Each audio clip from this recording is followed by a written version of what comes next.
Good morning friends. आज मैं class 9th का दो चरों वाले रैखिक समीकरण लेसन 4.3 का एक्सरसाइज का क्वेश्चन नंबर 2 लेके आया हूं। क्या दिया है? बिंदु 2 और 4 से होकर जाने वाली दो रेखाओं के समीकरण लिखिए। इस प्रकार की और कितनी रेखाएं हो सकती है और क्यों हो सकती है। ठीक है, तो पहले हम क्या क्या चलते हैं, बिंदु जो दिया है ना 2 और 4। ठीक है, तो जब भी हम कोई युग्म की रेखाएं लिखते हैं तो 2 और 4 है, तो ये मान लीजिए x है, ये क्या है, y है। ये लिखते नहीं है तो भी माना जाता है। ठीक है, अब हम क्या करते हैं, पहले हम x एक प्रश्नानुसार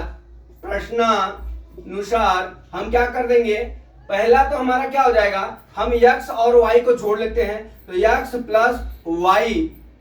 प्लस y बराबर कितना हो जाएगा, 2 प्लस 14 बराबर x प्लस y बराबर कितना हो जाएगा, 16। एक समीकरण। ठीक है, अब हमारा क्या हो जाएगा, फिर क्या दे रहा है कि अब यहाँ पे देख लीजिए, ये जो 2 है और 14 है तो कितने के अनुपात में है, 2 एक 2 और 2 सत्ते 14, अर्थात y जो है बड़ा है x से।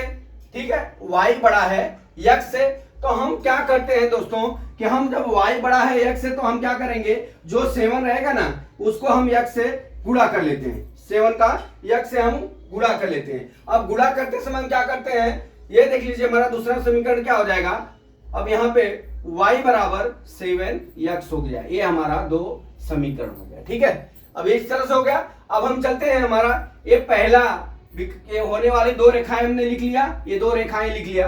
अब क्या है कि इस प्रकार और कितनी रेखाएं हो सकती हैं। तो दोस्तों हमने आपको बताया है कि एक बिंदु पर, जो एक बिंदु होता है ना, उस पे कितना भी रेखाएं खींची जा सकती हैं, अनेक रेखाएं खींचे। जैसे एक बिंदु है, इस बिंदु पर हम 360 डिग्री का कोण बनाते हैं, 360 डिग्री का कोण बनता है। ठीक है, अब इस पे कितनी भी रेखाएं खींचे और उसको छोड़िए तो उसका मान भी 360 होता है। तो उसी तरह एक बिंदु पर कितनी रेखाएं खींची जा सकती हैं, अनेक रेखाएं खींची जा सकती हैं। अब हम इसको क्या करते हैं, आलेख पे हम दर्शाना है हमको। ठीक है, आलेख पर दर्शाने के लिए हम क्या करेंगे, यहाँ पे देखिए, यह मान लीजिए हमारा x एक्सिस है, ये क्या है, x डैश एक्सिस है, ये y एक्सिस है, ये y डैश एक्सिस है, ये y है बराबर।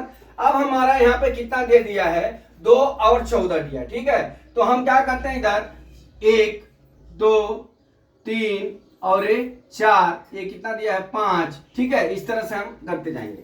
अभी हमारा कितना दिया है, 14 दिया है, तो यहाँ पे हम पैमाना मांग लेंगे, 1 सेंटीमीटर बराबर 2 खाने बराबर। तो 2 4 6 इस तरह से 8 ऊपर, फिर 10, फिर 12, फिर 14 आ जाएगा। ठीक है, यहाँ 14 आ जाएगा। अब यहाँ पे हमको 2 और 14 दिखाना है, तो x एक्सिस पे 2 है तो हम x एक्सिस पे 2 ले आते हैं और 14 यहाँ पे ले आते हैं। तो यहाँ पे मान लीजिए हमारा 2 और 14 हो गया। ठीक है, अब इससे हम बिंदु अब हमारा 2 और 14 हो गया है बिंदु यहाँ पे।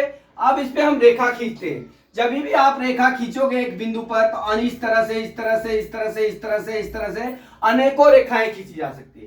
तो प्रश्नानुसार क्या हो जाएगा हमारा कि एक क्या कितनी रेखाएं खींची जा सकती है, इस प्रकार की और कितनी रेखाएं सकती हैं। तो हम लिख सकते हैं बिंदु 2 और 14 से अनेक रेखाएं खींची जा सकती है। कितनी रेखाएं, एक बिंदु से अनेक रेखाएं खींची जा सकती है। बस इतना ही सवाल में है दोस्तों। इस प्रकार की सवालें जो है एग्जाम में भी आ सकती है, आपको वैकल्पिक में भी आ सकती है। इसलिए आप जो है ना कि एक बिंदु पर कितनी रेखाएं खींची जा सकती है, इस तरह से क्वेश्चन बनता है तो आप लिख देंगे अनेक, या पूछ दिया कि एक बिंदु पर कितने अंश का कोण बनते हैं तो आपको 360 डिग्री लिखना पड़ेगा। ठीक है, तो आशा करता हूं दोस्तों ये वीडियो आपको समझ में आ गया होगा। अगला वीडियो में फिर कल लेके आता हूं। जय मां सरस्वती, जय भारत माता, जय जवान, जय किसान।